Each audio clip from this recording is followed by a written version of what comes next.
All right, how's it going, everybody? We are finishing up our series on Daredevil season 2. We are on. I think we're going to be talking about 7 and 8 right now. We'll see you right after this.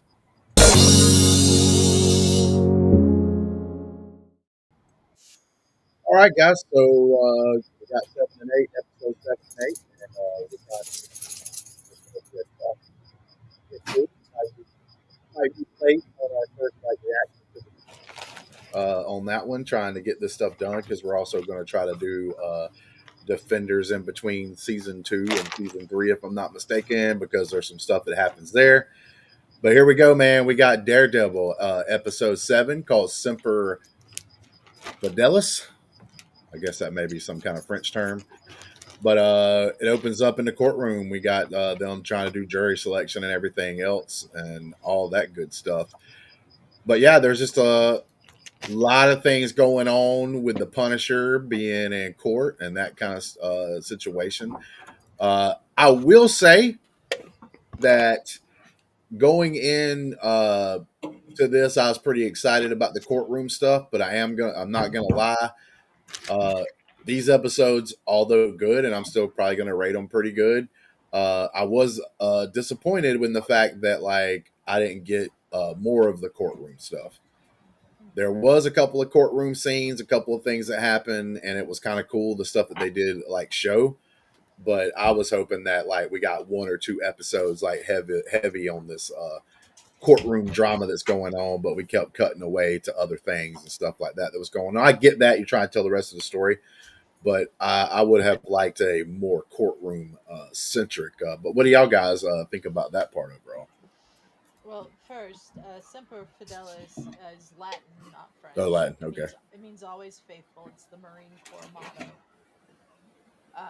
And I believe Frank Castle was a Marine in this show, Yep. so that's why it was called that. Um, we I really love these episodes. Like not as much as other episodes in this season, but I do like the way that they sort of weave everything in, um, going from the courtroom to the other stuff with Elektra and then back to the courtroom, and I really enjoyed it. What about you, Matt? Yeah, it was cool to see him in the courtroom again. Um, I'm I'm forgetting a little bit. I saw all the episodes like in the last couple of days, so they kind of blurred to me. But Hmm. yeah, I remember liking the courtroom stuff. It was cool to see Foggy taking the lead because Matt wasn't there. Yeah, I guess if there's one thing I'm a little disappointed in, it's that we didn't get as much Matt in the courtroom as I might have liked. But I thought we got to see what how good of a lawyer Foggy is in this, and since he's sort of the comic relief sidekick guy, it's nice to see that he's really competent at his job, and you know, the fact that Matt's not taking the courtroom stuff so seriously is a real issue for Foggy, and I really think they played that out well. I think given that kind of animosity between the two guys here, is kind of a cool way to tell a story too. But one thing I think that would have been kind of cool as well is going the opposite direction and being like where Foggy just kind of takes over the log firm. Matt's still there, obviously to give out information and stuff, but kind of let Foggy just take care of the law stuff, and then Matt just try to take care of the stuff that he's trying to do as Daredevil.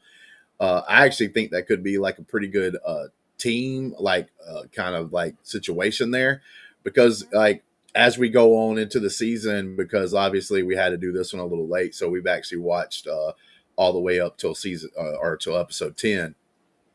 But like the thing with it is you know you have Daredevil trying to like the night nurse ends up saying this in one of the later episodes, and I totally agree with it. Even at this point, before I heard her line, that he is trying to do too much. He's trying to be there for his friends. He's trying to be there for the law part of it.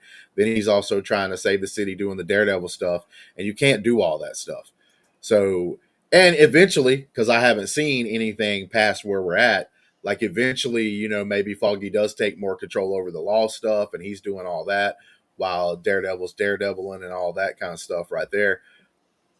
but I don't know. Like I don't know what direction they'll go in, but I think that could have been two ways to go, and they picked the friction part, which I get it. You're doing a show, sometimes that keeps people tuned in, so I'm perfectly fine with it.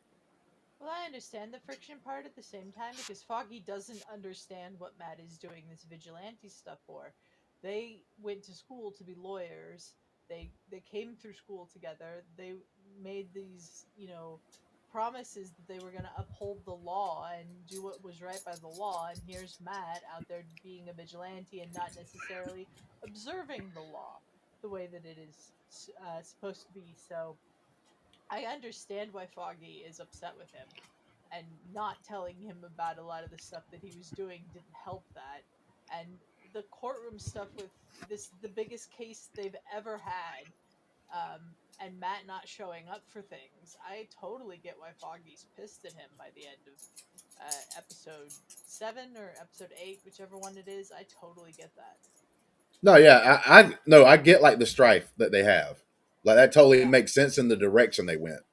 Like I said, the other direction you could have went is where they become an actual. See, to me, the two characters, like I said, and this isn't necessarily a bad thing. It makes the show interesting in a certain way. Is that you either could have these two characters colliding like they're doing, or you can have these two characters actually work together as a team. And in a lot of shows, the two main characters would have already worked the team thing out. Like, here's my job, here's your job, and we're going to work together. This show's not doing that, like it's in season 2. We're getting close to the end of season 2, past the midway point of season 2, and they're still having struggles with what's going on and all that. Like I said, I'm not saying that's the wrong way, but in a lot of other shows, and maybe this is the reason why a lot of people kept watching the show and kept liking the show too as well, because it isn't like a lot of other shows. A lot of other shows would be doing the whole like they're already team now and they're working almost perfectly together. Whereas this show Daredevil is taking it and kind of like making that process longer and all that. So, like I said, it's not a bad thing. It's just two directions they went, and the direction they're going in, they're still having these issues, like where they can't figure it out, like that kind of a thing. Yeah, I agree. We do get a scene where we have Daredevil and Elektra. They show up at this one dude's house that's been part of these. Like he knows how to encrypt everything. There's a scene where he's disrespectful to women, so fuck that guy. And then they get some information out of him and make him like decode the thing that they needed to get some information. So we had that scene. Y'all got anything more for that, or wasn't a big deal besides him getting a code? I thought the guy who played the part of the douchebag played the douchebag well. Yeah. I can give him props. You know what I'm saying? Like some people, like even Brandi, sometimes on some of our like things that we do post credits, to be like, "Oh, I hate that guy. I hate that guy." Well, I look at it totally different. I love that guy because he made me believe he's a douchebag. I'm supposed to hate him. So, like, I love the character. I don't love what the character stands for or what the character is doing, No, fuck the obviously. character. Yeah, exactly. But I And love the the. actor did a great job. Oh yeah, he did a great job, but I also love the character being there. You're dealing with like superhero stuff. You're gonna have bad people. These are supposed to be bad people, and they didn't really. I hate it when they try to sugarcoat it and almost like, well, why is this guy supposed to be bad? He hasn't done any. They're just telling me he's bad in part of the story, but they're not showing me he's bad. And I like it when they show me that he's bad. Yeah.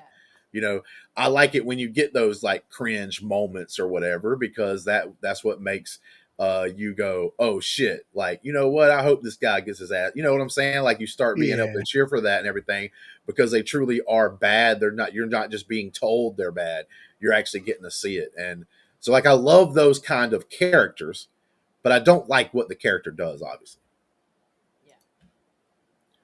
And they got him to translate the thing, which was needed.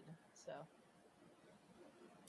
Yep. And we getting more Electra stuff in Daredevil, and they go in here and they get into a fight. I don't know if that's supposed to be like bags of fertilizer or cocaine.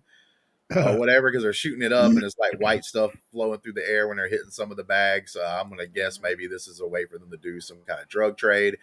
A pretty good fight scene with them taking down those guys, and you have them chilling at Matt's apartment, doing the thing, being all sexy. You know what I'm saying? Sitting down next to each other, doing all that, having a discussion and talk. Uh, he's still not wanting to have anything to do with her. She's like passed out on the couch, obviously needing to get some good sleep and all that good stuff. But yeah, man, I do like Elektra, and I do like what they've done with her character so far, in the show. But it's one of those things, like I was saying, it's just unfair. It's still unfair. Because like while I'm watching this, uh, it's a weird situation I'm in because when you do something so good, like okay, so a lot of other shows that I watch, you'll have sections of the show I can just tune out. Oh, I'm gonna go take a crap. I'll be back when my favorite parts of the show comes back because this other part of the show, not only is it not that important, but it kind of sucks. It's like slow or whatever, right? And it's like boring and it's not really doing a whole lot. Uh, and but the reason why I brought that up is like this show doesn't really have that, but because part of the show is so good, I'm not like rooting for more Punisher scenes, even the courtroom stuff, because the Punisher's involved and everything. I'm not just like I'm rooting for those scenes because of how good they are and how good the characters were made to be, and I'm hoping to get to that part of the show. But it's not because Elektra and stuff is bad. Like, and it puts you like in this weird position. Like her stuff is still done well, I think, still done good, still pretty entertaining at certain spots. But because the other stuff is so great, like top notch to me on the top of the pinnacle there, like I still kind of find myself like at certain parts of the show, like, man, when we're going to get back in the courtroom because Punisher's there. What's happening to the Punisher? Like, what's going to happen?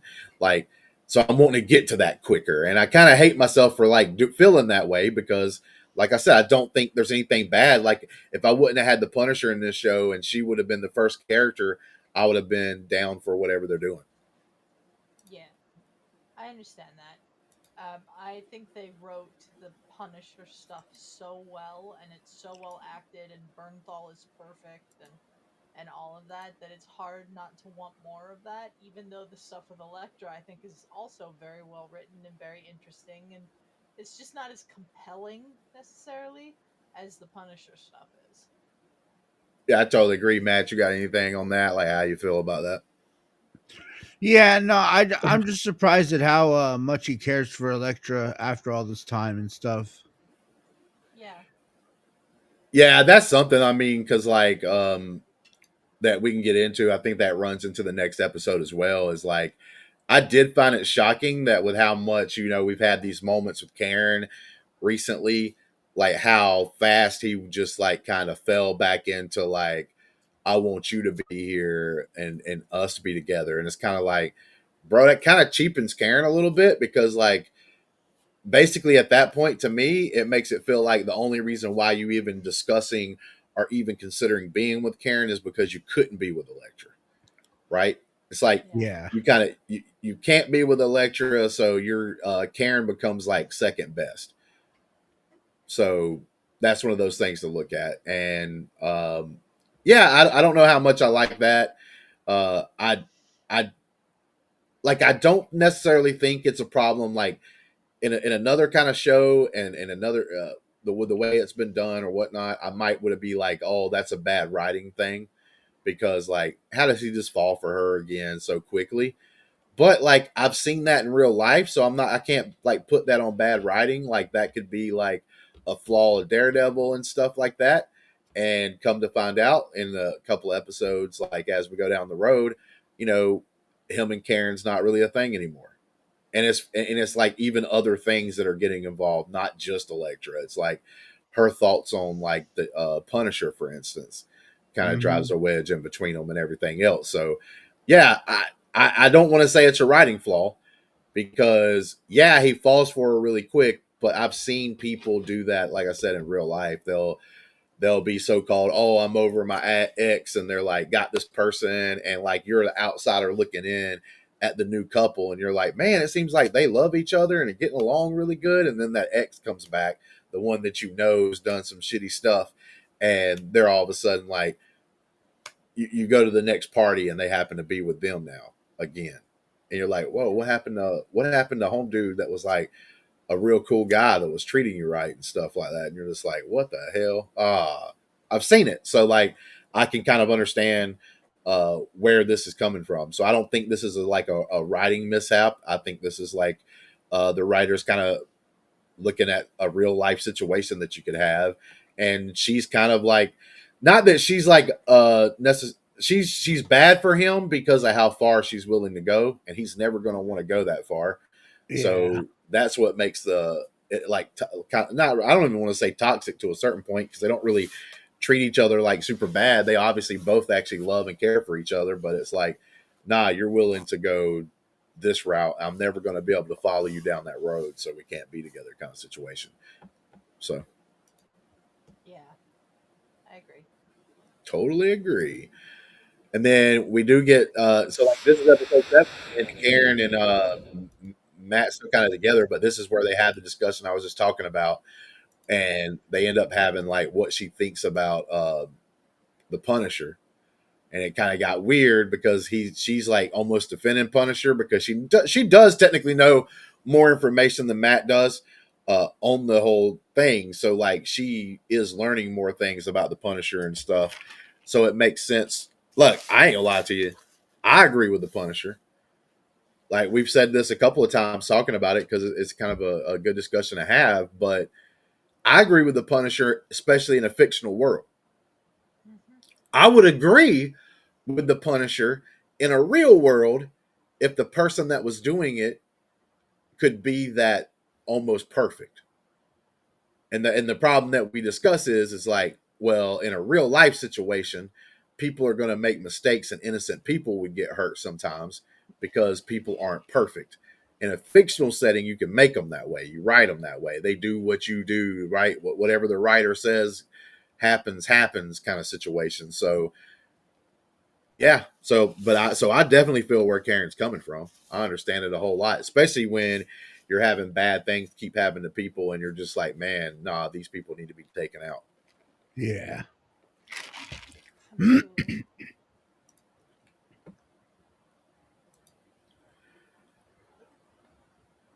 Another thing from episode 7 that's really important is the chief medical examiner Hmm. testimony, um, where he just flat out admits that he doctored the records of what happened with Frank's family, but that he'd been coerced the night before by a woman telling him he had to go in there and tell the truth, um, and that she tied him up in his house. And, like, immediately it was Electra before. Yeah.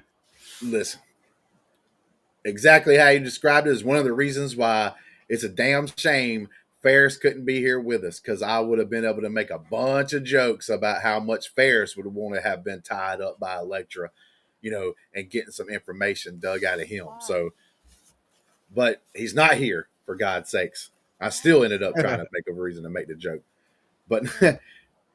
but no. Anyway, yep, that happens. He comes out and comes clean, but you at first I'm thinking like he's doing it because of a guilty conscience, but he's just doing it because he got threatened by somebody else. Yeah. What a loser! What a loser! Come on, man, have some backbone for God's sakes. At some point, like this guy's just being pushed around. He does the illegal or bad thing because like they're pressuring him to do it. The DA and stuff like that's getting him to do all that. And then it comes to find out that like some other person shows up and pushes him one way, and he's like, "Oh God, I gotta tell the truth." And then he's up there telling the truth, like, "I don't care if I lose my job," basically, because he's going to lose your job. I mean, that Yeah. I think a coroner is actually like an elected official, but I mean, something like this happens, they would probably like oust you and then like have like a quicker vote or something like that to put somebody else in that office. I always found it weird how like the coroner would be like an elected The bro's Yeah, just telling it's people. very strange. How is like I found that weird when I was young because like I found that out like when I was younger, and it's like the guy just tells people they're dead. Well, obviously he ain't telling the dead they're dead because they're dead, but he's telling other people like, "Hey, they're dead, and this is how they die." It's like I've never kind of understood why that guy would be like elected. Like, what's I guess I guess maybe for these situations, so that like maybe you pick like a good person that's always going to tell the truth whenever they find out the details. But yeah, that happens. And the end of this episode is Daredevil and Elektra. Well, I will say this one thing I thought was funny was that Foggy actually knew when Daredevil told him about Elektra being in town, and that was the person that was giving them the money and everything else for their basically the big rich client that's been like had money show up in their bank account all of a sudden was Elektra, and like Foggy knew her by Elektra, Yeah.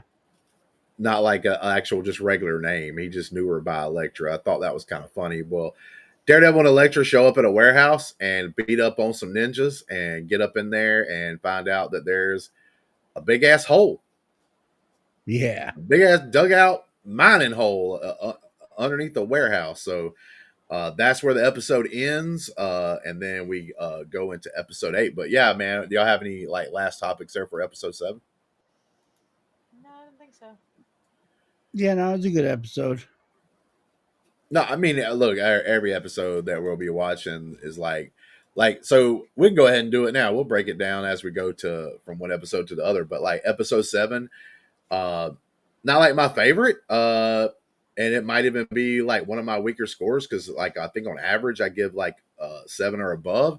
I'd give this one like a 6.5, but that's just because like it's one of those middle episodes, still entertaining, still done well, just doesn't like it had a couple of spots that were really interesting, but just like anything, any show that you have, those couple of middle episodes getting ready to ramp up for the ending is always like you learn stuff about the plot. The plot does move a little bit, but the plot moves a lot slower at this point. But you still are getting information that you're going to need for the rest of the season and everything else. But yeah, I'd give this one like about a 6.5. I'd give it a 7.5. Yeah, I give it a 7. Well, we got 6.5, 7, and a 7.5. We went right Yeah. through the thing. All right.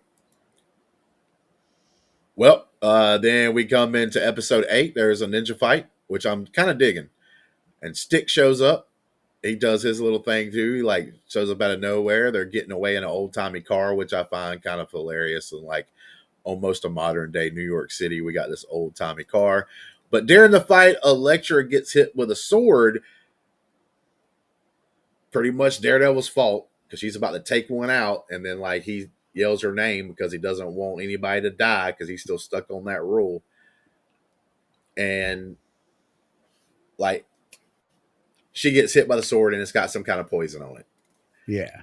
Sticks there, helps him out, gets him back to Daredevil's apartment, and he's like grab uh, some items so that he can get stuff together to try to help her out. One of the things was tea. Now, what I thought was going to happen was going to be a little bit of a funny moment, but it didn't really go that way. Was him making Daredevil was grabbing all the ingredients that he needed, and Stick was like working on her to like save her life and everything. And then I thought whenever the tea was done, he was just going to be like, "Oh yes," and start sipping on the tea. Like he only told him to add the tea because he was thirsty and he wanted some tea. They didn't go with that joke. I think the tea was actually used like poured on her wound. No, No, no, no. He did. no, no, no. Yeah, He he did did. do that. Yep. Okay. He mixed the baking soda or baking powder, one or the other, and whiskey, and there were pliers involved. And then he made Matt go make the tea, and when Matt brought him the tea, Sip just drank it. Okay. I thought he like poured that, but I guess it was the whiskey and stuff that I saw that he No. poured him on there Yeah. and everything else. But it's like I said, we did have to like watch more episodes and not really talk about them right after we watched them on these. So that's me messing up. But yeah, well, I was right then. My Yep. preconceived notion of what was going to happen was the T was actually correct. Man, I'm like Nostradamus or something, man. But like she's basically having to get rest. Elektra's kind of taken out right now. Obviously, Daredevil and Stick. I mean, the only reason why they're even sort of getting along right here is because of the fact that like he's saving Elektra. Like he still doesn't like Stick. They still have their issues. We do go to the courtroom, and one of my, I guess, probably my favorite scene of this, um, especially this episode, maybe even one of my favorite scenes of the actual season two, if you not necessarily taking some of the action or whatever, was this actual like general or army officer that shows up in the courtroom and he's telling like a story and everything. And then while he's telling this story about how Frank Castle like ended up saving these people and all that stuff, he talks about like the leader that was supposed to lead them ended up getting his arm shot off or whatever. So that's why Frank Castle had to take control.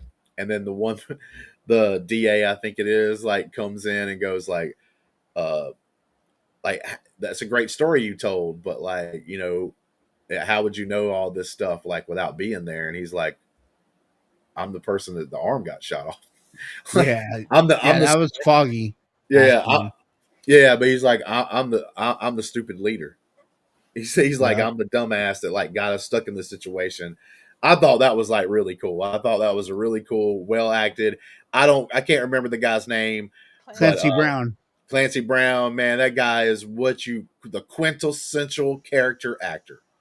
He Yeah. shows up, does a job, and you're like, damn, I wish he was part of the episode more than just like being coming in and doing like a one spot right there. He's like the what do you want to call it? Like almost like the gun for hire. Yeah, Like, he's also Mr. Krabs. yeah, he's like, hey man, we need somebody to come in, play a kick ass general that can come in and do the job. Hire that Brown guy, and then he just comes in, does his damn thing, and gets out of there. And you're like, shit, man, that dude's good. But yeah, I love that whole like scene. I like this is what I'm talking about. I love this whole courtroom scene with Foggy not even really missing Matt. I thought the Foggy not being as good in the courtroom kind of made it even more interesting. Him being a little scared and stuff. So I even kind of enjoyed that. But it's like I said, I was kind of like missing when they would go back because right after that they go back to the room with Stick and Murdoch and stuff. And I'm like, man, I'd like to just stay in the courtroom. Yeah. Yeah. We do find some interesting information out with the conversation between Stick and Matt, though. Yeah, go ahead. Elektra works for Stick. That is Yeah. true.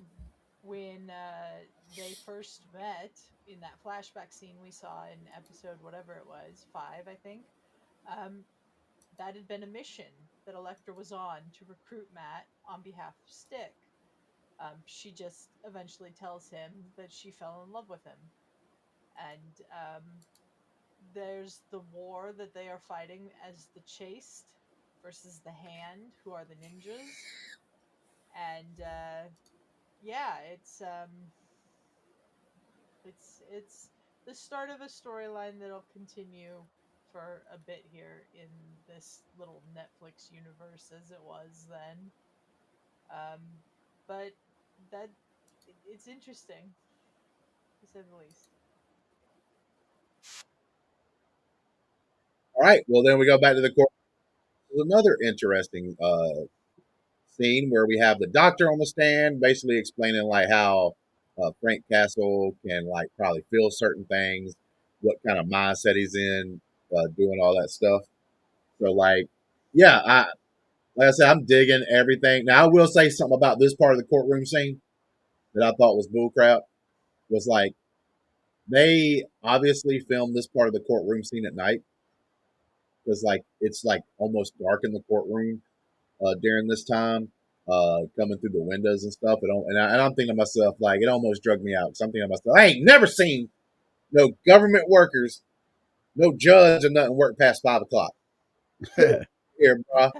They shutting shit down. You know what I'm saying? At 5 o'clock. Yeah. That, like, that ain't happening. But then there's like a scene where they're standing outside the courtroom and it looks like it's daytime still. So I thought that was kind of weird. Maybe just like a mishap on like somebody forgetting like the time of day that it might have been or whatever, because we have Foggy standing outside the courtroom uh, for a second after they show some of the scenes, and it's like obviously like daylight outside. So, Yeah, that is weird. That is the one flaw that I can see. But I love that scene. Love that whole situation. Then the one guy or the one person stands up and starts screaming in the courtroom, which then kind of hurts the Daredevil's case a little bit. Foggy's a little worried about that. Talks to Karen about it. All that good stuff. Hmm. And Karen wants Frank to take the stand, so she's gonna Yep. go talk to Frank after that and Yeah. convince him. Yep. Then we jump into the part where Daredevil just falls back in love with his ex all of a sudden. Nah, Yeah. he's like, hey, if you can just be with me, we can be together. You know, I think he's just not wanting anything bad happen to her and stuff, and he's like Hmm. still does love and care for her, and he kind of falls into that thing, which we've already talked about. When it comes to that, Matt Murdock finally shows up to court, and all that good stuff. They put our boy or not, I was going to say Daredevil, but Punisher on the stand. Matt Murdock, I do agree. He is super awesome as an actor doing these scenes, not just the Daredevil stuff. He's super good at playing this lawyer, and I wish we had more of it, to be perfectly honest. I think that's probably one of the things that is the still a great show. I still give it high remarks, but like one of the most disappointing things is we don't, to me, we just don't get enough of the courtroom stuff. We just don't get enough of it. I like the action, but like you beating up guys, like okay, so like there's certain scenes that we all can remember that is super awesome with the action. But then we also have some scenes where it's like just normal everyday action, nothing really stands out. They're just beating up some ninjas or they're beating up these other bad guys or whatever it is. It doesn't really stand out from any other kind of action show. It's done good like what they're doing, but it's just one of those things where it's not a standout and I'm like, man, we could have spent a little bit more of that time like maybe doing some courtroom stuff or whatever with these characters because I do find that almost as exciting sometimes as some of the action. Now, of course, like the stairwell scene, the hallway scene, and then like when he fought Nabu, like when he Nobu. fought Nobu. that guy, yeah, Nobu, when he fought him, you know, like and Fisk and everything else. Obviously, those are standout scenes. You got these big characters. There's a lot on the line, all this stuff. But then, like, I think they could cut some. But some people would probably, whoever ends up watching this, might think this is a super hot take when I say it. That I actually think some of those uh, action scenes can be taken away unless they're like actually further in the plot, like, and then put some more of this other stuff in there. But hey, that's just me. I don't know if y'all think or agree or whatever. I think there could have been more courtroom scenes throughout the shows. Um, but I don't know what you take away to get those courtroom scenes. Yeah. So, yeah. I mean, yeah, I kind of agree. The only way you would be able to do it is if there was more episodes per season. Yeah. Like if this was one of those old school, like 23 or 24 episode like seasons where sometimes they would even break them in half and go that route back in the day. You know, maybe you could throw some more courtroom scene or courtroom stuff in the middle of all that. Uh, but at during this courtroom scene, or he comes up there, he starts testifying. Matt's doing a really good job, like I said, acting and as the character inside the show. Uh, I think he's doing the super awesome thing, but then he hears the guard even before he starts talking to him.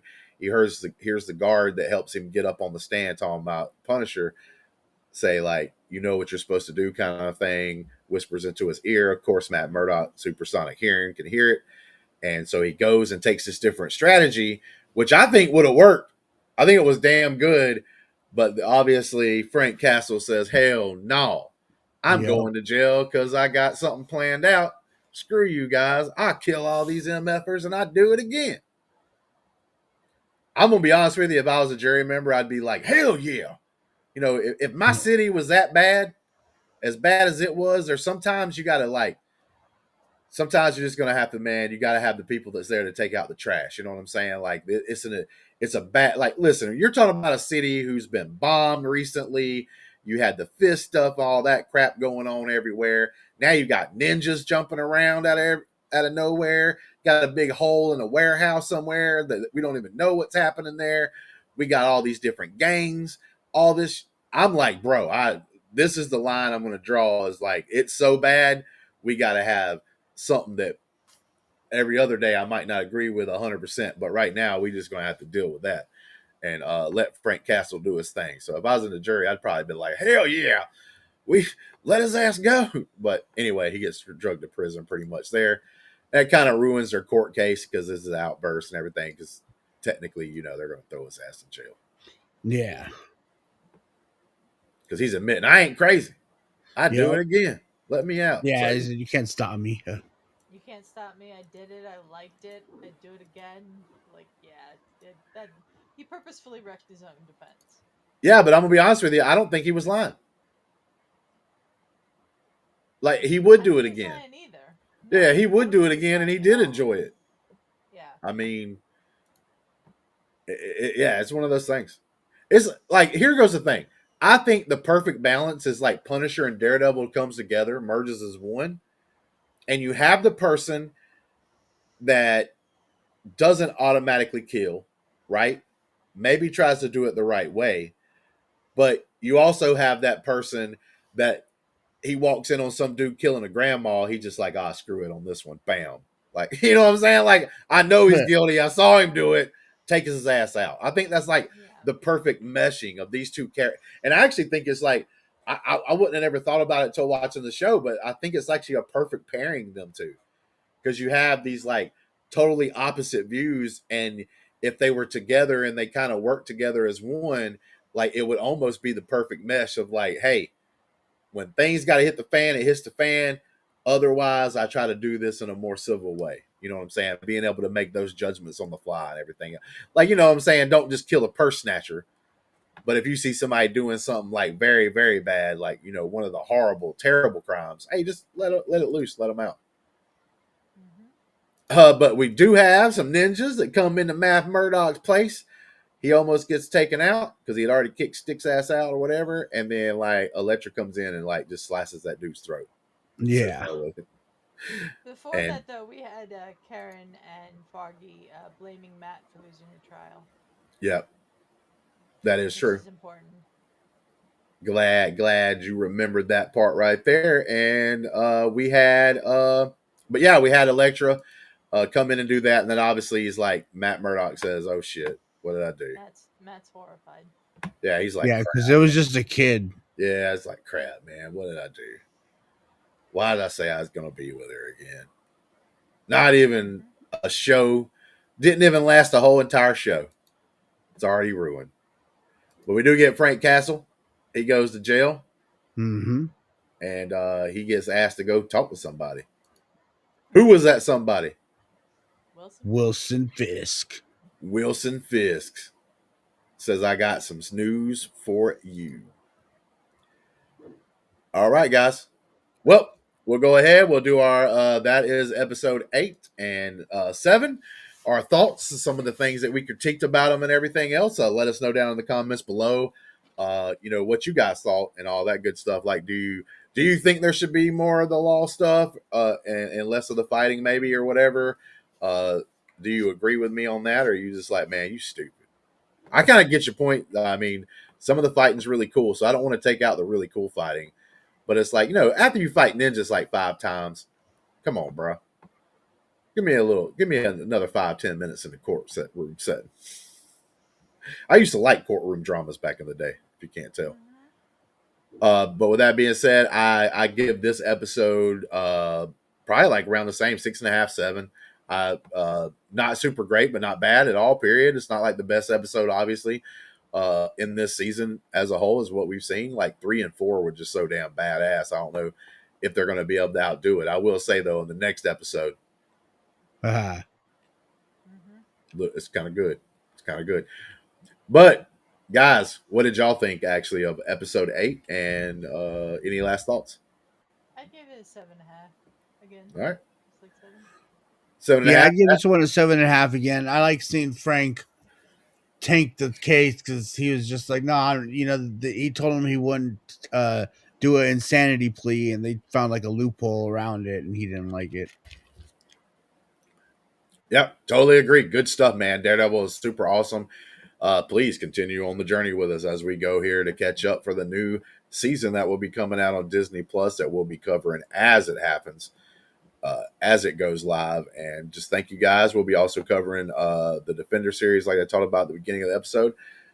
You can join our Discord for free. Links in the description below, if I'm not mistaken. Also, we got a Ko-fi account. Ko-fi. I'm never going to get this right. I have to look up how it's supposed to be said for real. I got to go Yeah, we have to because we don't know. But it's Kofi. Go there. Link of that's pretty going to be in the description below as well. If you want to join and throw a couple of dollars to the cause, and then you can be in here like Matt is and help us break down and talk about the shows. But with that being said, guys, until next time, peace. Well, this is a new thing we're doing here. Yeah. I think this is right.